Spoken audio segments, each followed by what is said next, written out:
فرحان سيدي مرحبا بك. صباح الخير فرحان. اهلا ياسمين. يا با بروبليم. Yasmine فرحانة. Alors, le point avec vous aujourd'hui sur... C'est bien de nous confondre, hein. Ça veut dire qu'on ne fait qu'un. Alors, le point avec vous aujourd'hui sur cette relation débiteur-caution-créancier.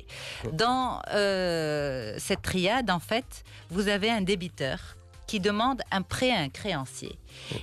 Ce créancier demande une caution. D'où l'intervention de cette personne qui va cautionner le débiteur. Et qui s'appelle la caution. Et qui s'appelle la caution, voilà. Tout à fait. Maintenant, dans cette relation-là, si le débiteur arrive à manquer à son engagement, oui. qui ne rembourse plus son créancier, qu'est-ce qui se passe? Est-ce que le créancier enclenche une procédure avec le débiteur, d'abord, ou bien avec la caution en premier? Tout d'abord, pour rappel, on a vu كنا تطرقنا للخطوط العريضة. On avait vu les grandes lignes dans الحلقة السابقة. عرفنا بالكفالة، عرفنا العلاقة الثلاثية اللي كاينة ما بين الدائن والكفيل والمدين، entre le débiteur, le créancier et la caution. في هذه الحلقة هذه غنتطرقوا لمسائل ما هي تقنية شوية، غنمشيو شوية للجزئيات. On va éclaircir un peu on va aller dans les détails, dans des choses plus techniques. C'est-à-dire la limite de la responsabilité de la caution. المسؤولية ديال أي كل شخص، الكفيل والمدين، المسؤولية ديالهم، والمتابعة القضائية. وهذا هو اللي كيهم كنظن المستمع الكريم، لأنه إلى أي حد كتمتد هذه المسؤولية والجانب ديال التقاضي. واخا شنو اللي كيجر المحكمه؟ احد الاشخاص، احد الاطراف، الكفيل فوقاش كيكون موضوع محل دعوه يتابع قضائيا من طرف الدائن، ونفس الشيء بالنسبه للمدين. يعني تنبسطوا يعني باش لانه هذه مساطر قانونيه والمصطلحات ايضا مساطر قانونيه، لا ومصطلحات ايضا قانونيه انتهوا فيها نحن الناس العاديين بواحد اللهجه مبسطه.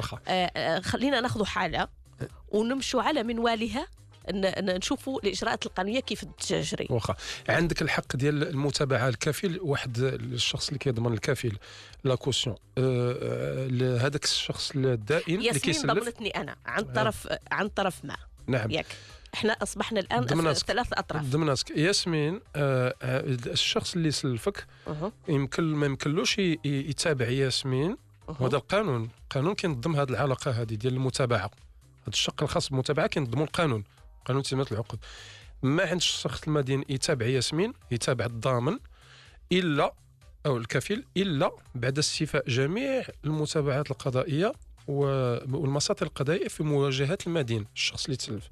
من بعد حينما يتابع هذاك المدين قضائيا ويثبت عسره، يعني ما عندوش الشخص اللي سلف ما عندوش منين يرد فلوسه، كيباشر من بعد مباشره جميع المساطر القضائيه في مواجهه الشخص اللي دا الفلوس ولا اللي يعني يرفعوا ضد دعوه. حينها عادي يمكن الدائن يرجع على الكفيل، على لا كوسيون. Je m'explique. Le débiteur, le créancier ne peut pas poursuivre la caution qu'après avoir achevé toutes les procédures judiciaires à l'encontre introduit toutes les procédures judiciaires. وبما انه واضح لهي الدرجه، علاش كيخلقوا المشاكل؟ شنو المشاكل اللي كينخلقوا؟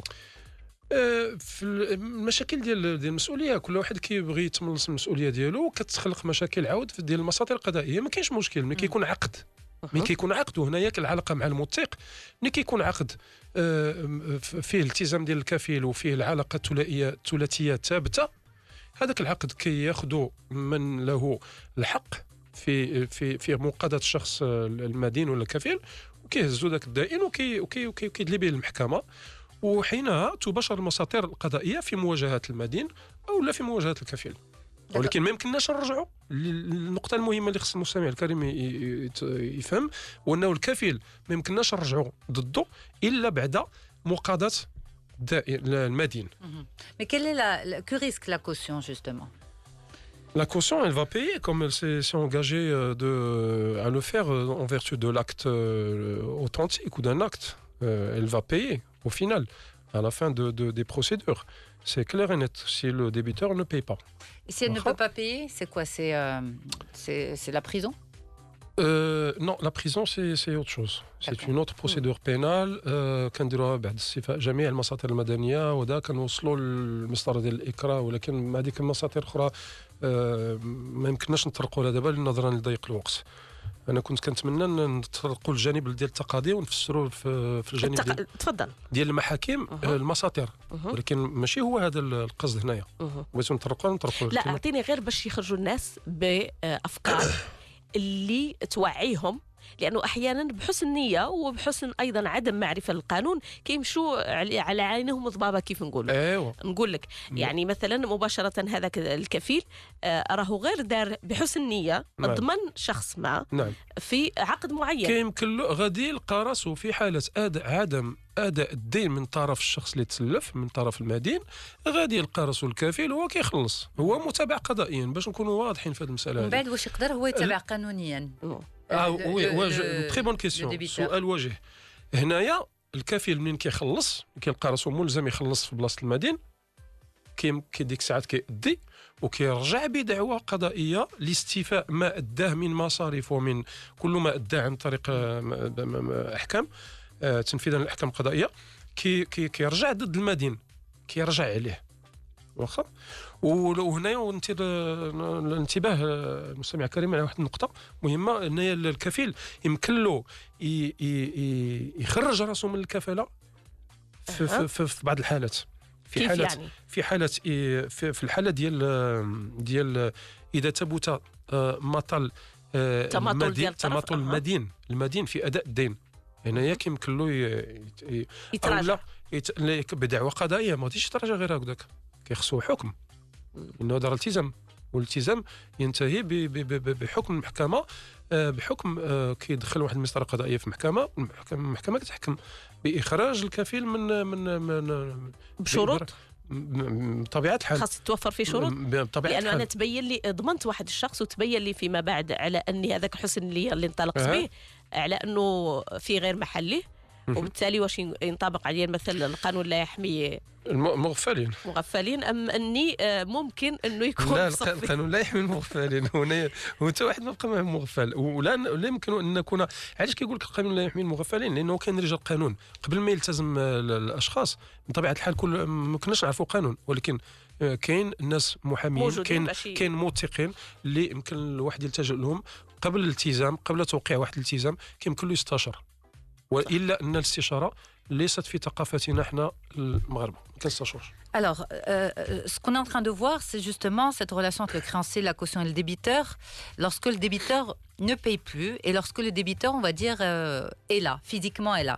Si le débiteur ne paye plus, mais qu'en plus, il quitte le territoire, est-ce que la procédure change? Puisque le créancier ne pourra plus poursuivre le débiteur directement et ensuite poursuivre la caution.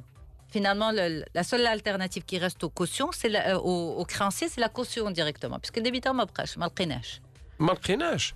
Ce n'est pas une هاد ما لقيناش هاد الحالة هذه ما كتعفيش من سلوك المساطير القضائية ضد الكفيل ضد المدين. Le créancier doit entamer les poursuites judiciaires. Il doit y avoir des jugements qui prouvent que malgré que le débiteur a quitté le territoire ou il a changé de domicile. Il est devenu inconnu. Exact. On ne peut pas donc il y a des procédures judiciaires mais il faut les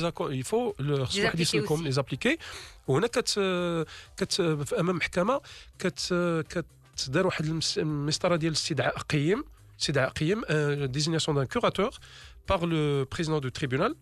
Et donc, ça veut dire quoi? Désignation d'un curateur, quand vous citez quelqu'un en justice, votre adversaire, et que cet adversaire est inconnu, on ne le trouve plus. D'accord. Ça n'empêche la loi vous donne la possibilité de continuer les poursuites. Les poursuites ne vont pas s'arrêter devant le tribunal. Et donc, le président du tribunal va désigner un curateur, c'est-à-dire une personne qui est généralement le greffier en chef des tribunaux, il remplace la personne, il remplace votre adversaire. il reçoit les notifications, les convocations, et on obtient un jugement à la fin au bout du compte, on obtient un jugement. Vous avez un jugement en bonne et due forme qui est légal, et vous allez exécuter ce jugement contre tous les biens de votre débiteur, même si votre débiteur est absent. D'accord. Donc vous allez arriver à la saisie, d'accord. Ok. Donc الاختفاء ديال المدين لا يضر في شيء المتابعه ديالو. تماما، يعني كاين القانون اللي يضمن له قانون كيتطرق لهذه الحاله ديال اختفاء المدين عن الانظار ولا اختفاء المدين. Et si par exemple avant il a transféré tous ses biens au nom de son épouse par exemple. Ça complique la chose parce que généralement qu'est-ce qu'on a avec le transfert des biens au nom de l'épouse et au nom des enfants qui sont en vertu d'actes. On ne peut pas le faire comme ça verbalement. Donc les actes qui ils ont des dates. Il faut aller, ça complique la procédure, ça allonge un peu parce que le débiteur, le créancier doit aller demander l'annulation de ces actes, prouver qu'ils ont été faits de mauvaise foi, d'accord, et donc demander l'annulation d'Yelhum pour récupérer les biens et exécuter le jugement contre le débiteur. Donc il va falloir arrêter un peu la procédure, la suspendre contre le débiteur, le temps d'obtenir l'annulation des actes par lesquels il a fait des donations. Le débiteur a fait des donations à son épouse, et donc demander l'annulation, obtenir l'annulation. Le créancier ne va pas demander à la caution de rembourser et ensuite à la caution de faire cette procédure, c'est-à-dire de prouver que les contrats ont été faits de mauvaise foi pour transférer les biens. Est-ce que c'est possible? J'ai pas Est-ce que vous avez dit, par exemple, le créancier doit stopper la procédure, la mettre entre parenthèses contre le débiteur de paiement. Voilà. Elle est suspendue. Mais le temps de prouver que le transfert de biens s'est fait pendant cette période-là et que ça a été fait de mauvaise foi. Oui. Parce qu'il y a la date. Très bien. Est-ce qu'il arrive que le créancier, supposons que ce soit un organisme bancaire, d'accord, que le créancier demande à la caution de rembourser ce que le débiteur doit, et ensuite c'est à la caution de faire cette procédure de prouver que les biens ont été transférés à un moment là. Non, parce que la loi est claire là-dessus. Le créancier doit achever la procédure contre le débiteur. Très bien. Doit l'achever. C'est-à-dire y compris la demande d'annulation des actes de donation. D'accord. Qui ont été faits de mauvaise foi. Donc il doit tout achever et prouver qu'au final ما كانتش بنية صادقة. وديك الساعات عاد منين كتثبت على انه العسر ديال الديبيتور، ديك الساعات عاد ما عندوش منين يخلص، ساعات عاد لو كريونسي se retourne contre la caution.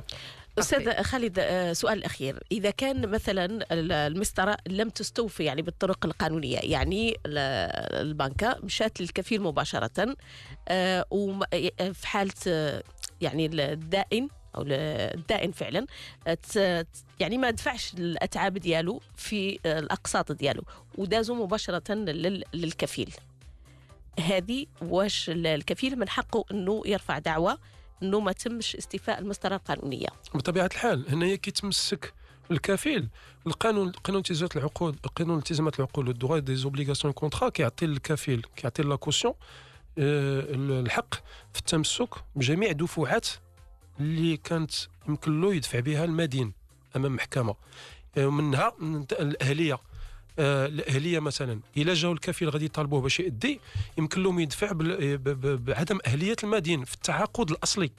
يعني المدين فاش تعاقد، فاش خد هذيك الفلوس مثلا، غادي ما كانش عنده اهليه مثلا، الكفيل عنده الحق يدفع بداك الدفع باش يسلك راسه هو امام محكمه. تمام. Eh bien, merci pour toutes ces explications, Maître Khalid Msaoudi, qu'on peut réécouter sur medium.com. Bonne journée à toutes et à tous.